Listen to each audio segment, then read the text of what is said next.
Hello everyone, it's Obley here. Today I'm bringing you a guide on how to play the Unholy Death Knight minion build. I've had a few requests for this. This would mainly be for things like PvP, or if you just don't really want to play the Sand Lane build, you can still do good numbers with this one. So I'll break it down for you today on how to play this and what is the best setup. So let's talk about when this build would be useful. So you would want to use this if you just can't really grasp the concept of Sand Lane. You don't have very good uptime all the time, because this build, specifically because it is Clawing Shadows, means you don't have to be at the mobs all the time. So if you have to walk away for something, you have Clawing Shadows and Epidemic and Death Coil all at your disposal to use. Also, it's got good single target damage, very good priority damage. The AoE throughput is a little bit better with Sand Lane compared to this build, but it still does keep up quite nicely, I've found, on things like the PTR, even with full BIS gear. The weaknesses to the spec, however, is it is very cooldown dependent. Outside of your cooldowns, you're probably not going to be doing too much, and like I said before, the AoE ceiling is a little bit lower than Sand Lane's. Okay, first things first, we're going to talk about the talents. So we're going to go through the single target and the AoE talents, and then we're also going to go through two target cleave talents as well. So first things first, we'll start off with the single target. So here, this is the build that you'll want to run when there's nothing else that you can cleave onto. You've got your Ghoulish Frenzy there, your Death Coil talents, especially with the tier set because of how it amps up Death Coil. But then you're running Commander of the Dead, Magus of the Dead, Doom Bidding, all that. This is your typical raiding build that we were running pretty much last season. Walk through the Mythic Plus talents. We switch out Improved Death Coil, Coil of Devastation, Ghoulish Frenzy, and Death Rot over for Defile, Bursting Swords, Festing Scythe, Menace and Magus. Now, a lot of these talents don't really do very much for us on single target, like Bursting Swords and Menace and Magus. However, it's worth it. We have so much single target already that trading these out to have some substantial AoE is very nice. You'll see here, in this key that we did, the Magus of the Dead's Shadow Bolts did 11% of my overall damage. It actually would end up being this, just the Shadow Bolts alone would be the second highest damaging portion of the entire key. This was a missed 13, I believe. Now for the two target cleave here, this would be the build that we run. We drop Coil of Devastation and Ghoulish Frenzy for Menace and Magus and Defile. And the reason for this is because if we have to press Death and Decay, it'd be more useful for us to pair some damage with that. So pressing Death and Decay, it costs 1 rune and it doesn't do any damage. It does a very little amount of damage, but it does allow you to cleave. So in this case, if we now spec into Defile, not only does it now do good damage, but also it lowers the cooldown as well, so we can cleave even more. As for the hero talents, I think it goes without saying that you take Rider of the Apocalypse here, and the choice node that we pick is Fury of the Horseman. This is because we'd rather have our Horseman out for longer than have our Runic Power spending abilities do a little bit more damage when there's two of them, as that's not a very rare case, and our Runic Power spending abilities don't do too much damage, as you can see right here. For stats and enchants, we are a very haste heavy build. We love to have as much haste as physically possible, so you want to focus heavily on haste and then mastery afterwards, with versatility and crit at the bottom, so haste mastery. As for trinkets, you're looking for House of Cards paired with Mechanocore Amplifier or Suspicious Energy Drink, so all the Delve haters can audibly together moan now. Thank you. For the weapon, you're going to want the Best in Slots 2-hand from the raid. With the tier set as well, our old tier set is so strong for this specific build that you wouldn't actually want to replace it until you have heroic items or equivalent in each slot with the new 4-piece, because the new 4-piece doesn't really gel very well with the commander build. It gels really well with Sand Lane, just not with the commander.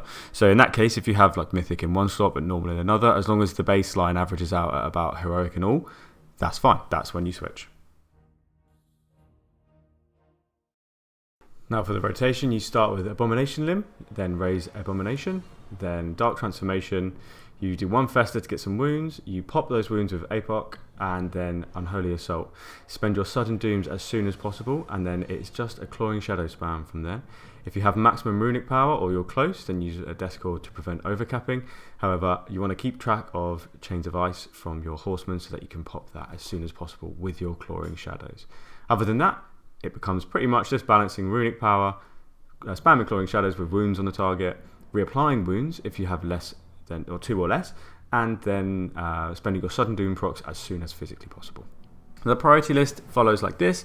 Sudden Doom is always spent as soon as possible, and you should always be able to spend your Sudden Doom proc with a wound on the target, because your next priority is staying above 2 wounds at all times. This makes sure that every time you have to Clawing Shadows with Icy Fury debuff, you always have at least 1 wound for that, and then you always have another wound for your Sudden Doom procs if they come. If you stay above 2 to 3, then you always can back-to-back Sudden Doom as well without doing a dry one, without actually popping a wound at the same time. Then you don't want to overcap your runic power. I'm going to send Soul Reaper on the target if it's below 35%, and then Clawing Shadows thereafter. It's important that you always have wounds on the target and that you aren't doing your spells without them, because some of our spells interact with wounds and therefore you'll do a slight less damage if you're not popping wounds at the same time. Also, things like Fester Might, that will ramp up with every wound that you pop, so ideally you're popping wounds with every ability that you possibly can at all times. It used to be that by casting Apocalypse with 4 wounds, you would cast 4 ghouls. However, now if you cast Apocalypse with anything less, it still will summon 4 ghouls. It will just pop 4 wounds. So if you have 2 wounds on the target and you cast Apocalypse, it will pop both of those wounds but still summon 4 ghouls. When I'm playing Commander's build on Unholy, I find that there's only a few things that realistically you need to track in terms of buffs and debuffs. So I track the Necrotic Aura. This is the talent right here, Unholy Aura. All enemies within 8 yards take 20% increased damage from your minions. Obviously, if you're not close enough, then your minions are not doing 20% increased damage, and therefore it's important for you to track and know when you're too far away. So I've got a weak aura to help me do that. I also track Death Rot on the target, because that's potentially 10% shadow damage that I could miss out on if I drop that, if I have to go out and do a mechanic or something like that. This means that when there is a mechanic that's going to push me away from the boss, I always try and bank enough runic power so I can whack a Deathcore from afar and keep that debuff going. I like to track things like Festering Wounds just to make it a little bit more central, a little bit easier to look at. Also, I like to track Dark Transformation, because this allows me to know when my burst is pretty much over. When I hear a little fart noise with my weak aura, that's when I know cooldowns are done. I also find it really crucial to track Sudden Doom as well, because you can stack this up to 2 times, which means if you have 2, it's crucial that you get this spent as soon as possible. Now, Sudden Doom is a really important proc because it interacts with one of our talents called Doomed Bidding. So consuming Sudden Doom calls upon a Magus of the Dead to assist you for 6 seconds. Now, this will do the Shadow Bolt cleaves and then just good single target damage anyway, so we pick this all the time because you get so many Sudden Doom procs, which means that you want to spend those as soon as possible to maximise your minion damage. With this build, I also track Trollbane's Icy Fury debuff, that's on the target. You want to pop this with your Clawing Shadows, as when one of our horsemen casts Chains of Ice on the target, it gives him a debuff that we can then interact with Clawing Shadows to pop and do a massive amount of damage. So we want to make sure that we're not overlapping these debuffs and we're spending them as soon as possible so we don't waste any. Last but not least, the best buff of them all to track is 100% Death and Decay, because you need to know when you're inside your cleaving zone and when it's finished, so you know when to put another one down. Also, with the Riders of the Apocalypse, you get a free Death and Decay that comes from Mograine, one of our riders, and it increases the damage of you by 5% while you're inside his D&D, not your own. So you can't put your own D&D down and gain Mograine's might. It has to be the D&D that Mograine spawns himself when he comes forward. Now, he will always spawn when you cast Raise Abomination because of our Apocalypse Now talent, so you'll always get a D&D at the start of your burst with Raise Abomination. Now, for debuffs that I don't really track, you have Rotten Touch. I don't really find that you need to keep an eye on this because you have so many Sudden Doom procs that Rotten Touch is on the target for quite a long time, so you can pretty much bet that when you're doing Clawing Shadows, it will be a Rotten Touch Clawing Shadow. So for me, it really isn't useful for me to track this. The same goes for Call of Devastation. I don't really need to know anything about the dot being on the target. I just know that the dot will be on the target, and it's only 4 seconds, so it's not really worth tracking. Something that you could potentially keep an eye on is your Undeath stack. Now, Undeath comes from one of our Riders of the Apocalypse, and when you hit an enemy that's affected by Undeath with Clawing Shadows, it will spread and gain another stack. So it might be useful to know, but I don't really personally find that it is.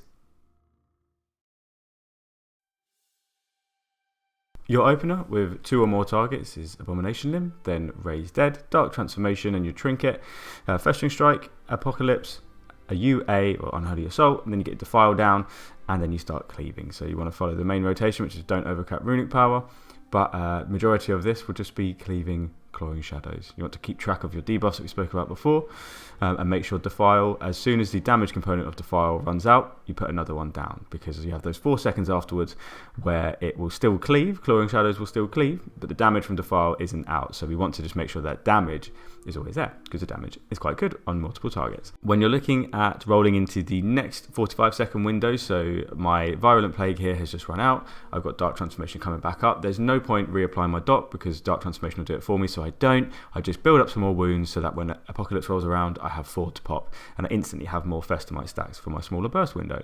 So with the AoE rotation, it's roughly the same. Abomination Limb to start, Raise Abomination, Dark Transformation, Festering Strike once, Apocalypse, Unholy Assault, and then get your Defile down and start cleaving. If you reach close to the cap on your runic bar, then you do Epidemic, and it's always Epidemic on 3 or more targets. Otherwise, it's Clawing Shadow spam. Now, with the Mythic Plus build, you do go into Festering Scythe for some extra wound generation, and this is good because it keeps your Festamite stacks high and your Bursting Swords damage high. So you get this relatively quickly on 5 targets, but you get it even quicker on more. So you want to make sure you spend your Festering Scythe as soon as possible, and if you can bring those stacks onto the next pack, that's even better, because then you can start the next pack that you pull with a lot of wounds on every target. Super good.